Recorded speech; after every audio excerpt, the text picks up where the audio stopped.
Hello everyone, be Sheepy here, and today we are going to be learning how to build a tree. So I'm just going to jump into it instantly. So the first thing you want to do when building your tree is think about how you want your tree to look. Do you want it to be straight up and down? Do you want it to move to the side a little bit? Do you want it to be big? Do you want it to be thin? It really all depends on personal preference and the build that you're doing. So what I'm going for here is a slanted tree or a little bit of a curved tree that is pretty tall. So when you're building your tree, you want to start with the trunk first, and every now and then go off to the side and look at how it looks, and just see like from the bottom or from the side, see how it looks. So the second step to building a tree, just get how you want the middle stem to look, because that's where all of the leaves are going to be coming from. And after you mess with the middle stem, you want to work on the individual branches. So when working with individual branches, you want them to all be at different heights, or if like two of them are at the same height, that's okay, but no more than that. Most of them you want to have them at different heights, and they all need to be going in a different direction, and they can really look as funky and weird as you want them to. So leaves are the next step, and leaves are very important because it what makes the tree complete. If you don't have leaves on your tree, it just looks like a really giant dead stick. So what you want to do when adding leaves, just go to each branch and just place them on the top in like a 3 by 3, like what I'm doing here. I'm placing them in a 3 by 3, and every now and then on your tree, just add a little bit of like overgrowth. It'll really make a complete look at the end. And like I'm doing right now, it can just be floating off the edge. It doesn't really matter. Um, and also when you're doing the leaves, make sure that you can't see from the underside, because if you see from the underside, it looks extremely weird. So always make sure that you cannot see the branches from the underside. You want to cover as much of it up as you can with leaves, except around the center part, because that's where the branches are coming from, and if you don't see the branches, it can be a little weird. But when working with leaves, make sure you have plenty of logs around, because leaves will decay without logs. Like whenever I finish a tree, I'll go back in the tree, I'll destroy tons of leaves just to make sure that I can put logs in there. So with the leaves, once you have all of the individual branches set up, you want to kind of make a bridge to each one, and then just fill it in from there, and then you want to alter the bridge. You don't want it to just look like a flat piece. You want it to look natural. So you will make it look kind of like a wing, really. So what you will do, you will have like 1 or 2 blocks going up and down on the outside, like I do here. And then you'll add leaves to the top. And see, here I am adding logs so that the leaves won't decay. And you just want to make a little wing shape, like I do right there. I have a little pocket where it's not completely, the leaves don't completely fill it up. And that is very crucial to a good tree build. Next, you want to build the next bridge, and it is really good to start off with a log as the beginning of your bridge, because it gives you a shape to get to the next part. And then from there, you just want to really repeat these steps until you have a nice looking outer tree ring.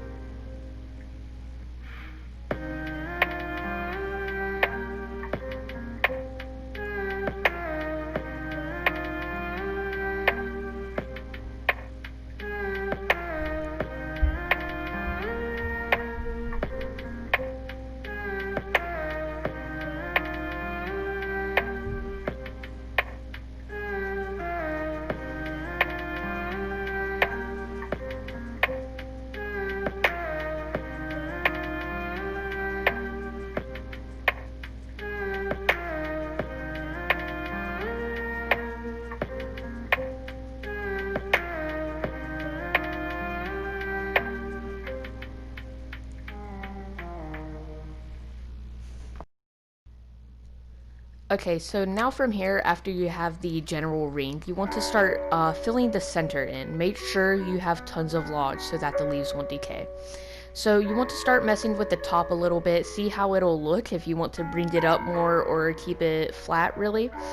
And then you just really want to start filling it in. And remember, make sure that from the underside you cannot see the branches unless they're towards the center. Like you see me going in here and filling up the leaves, and you don't want to be able to see straight through either. Now start filling in the top and mess around with the top more. And remember, logs, leaves don't decay. Now mess around with the top, see how you like it. Step back, look at your tree, see if you like it or if you need to add more. Like right here, I'm just adding a few pieces here and there.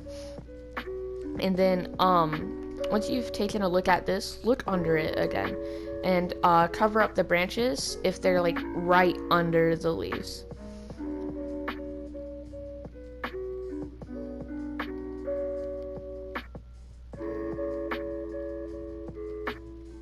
Next thing you want to do, set it to night and add some light to it. What I do is I go into the tree, like I break some leaves, and I will place lanterns on the logs. And sometimes if you break down into the tree and you don't find a log immediately, just place one, because you can't place lanterns on leaves, sadly. It would be amazing if you could. But just place them on the logs and then cover them up with leaves and cover them up as much as you can. And use lanterns because they are like torches and they are really tiny and hard to see. So through the tree you can't really see the yellow in them unless you're looking at the tree really, really, really hard. But after you mess with the lanterns or place them in, you need to go around making sure that none of the areas look too dark compared to the others. So like you can go around and see and think to yourself, does this area look a little too bland or a little too dark? Like if you're using oak leaves, see if they look like spruce leaves, because if they do, that normally means you don't have a lantern there and you need a lantern there so that it doesn't look weird or too contrast to the rest of the leaves.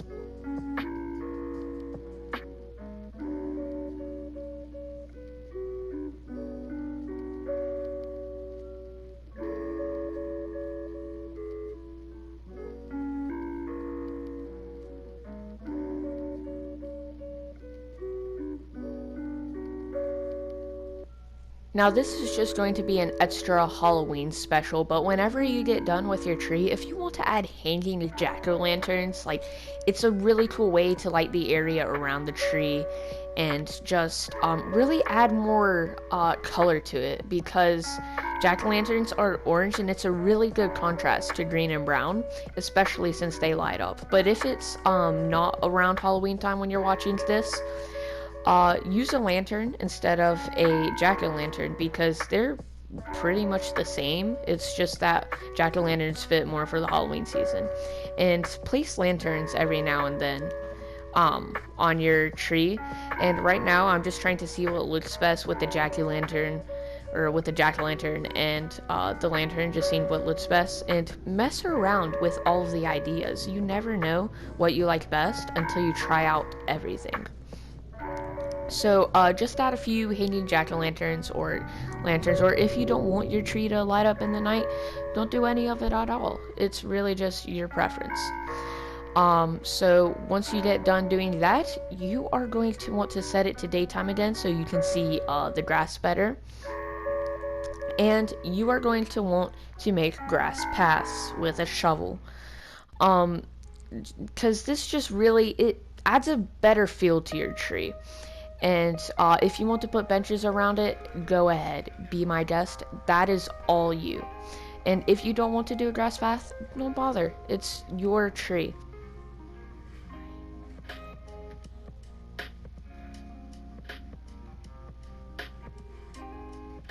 And when you get done with the grass paths, break a couple of the blocks and go into the tree and put actual grass blocks. Like if you're in survival and you have access to this, like with Silk Touch or something, do that because it will make it look a whole lot better when you have grass paths around your tree, because it lowers the block level by a little bit and it can just look really weird if you just have brown there. So I like to put grass blocks there in place of it.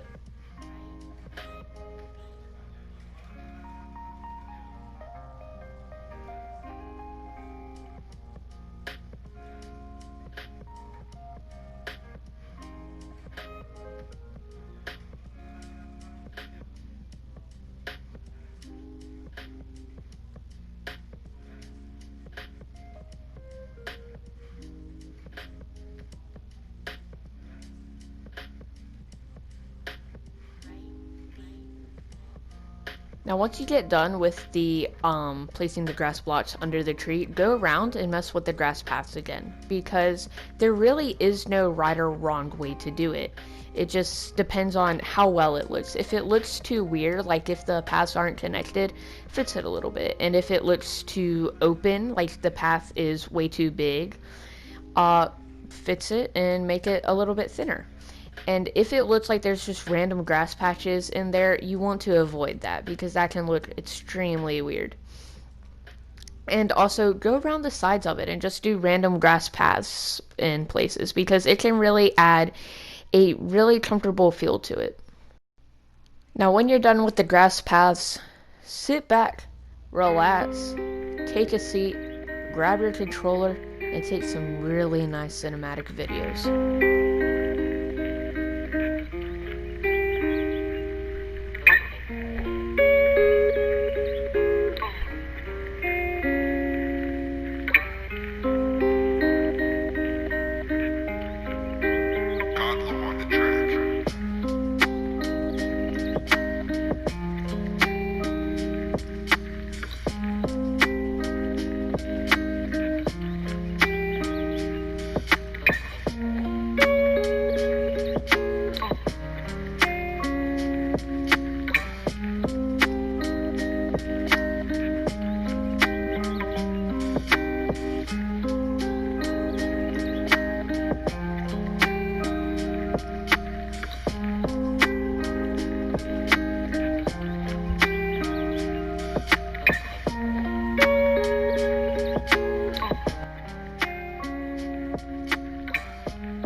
Okay, thank you for watching this video. It means a lot to me. I've been working really hard on trying to get back into the swing of YouTube. I know I've been saying that a lot, but it's just been really hard this past month because there's been a lot going on. Anyways, that was the video. It's a start to a brand new series called How to Build with Sheepy.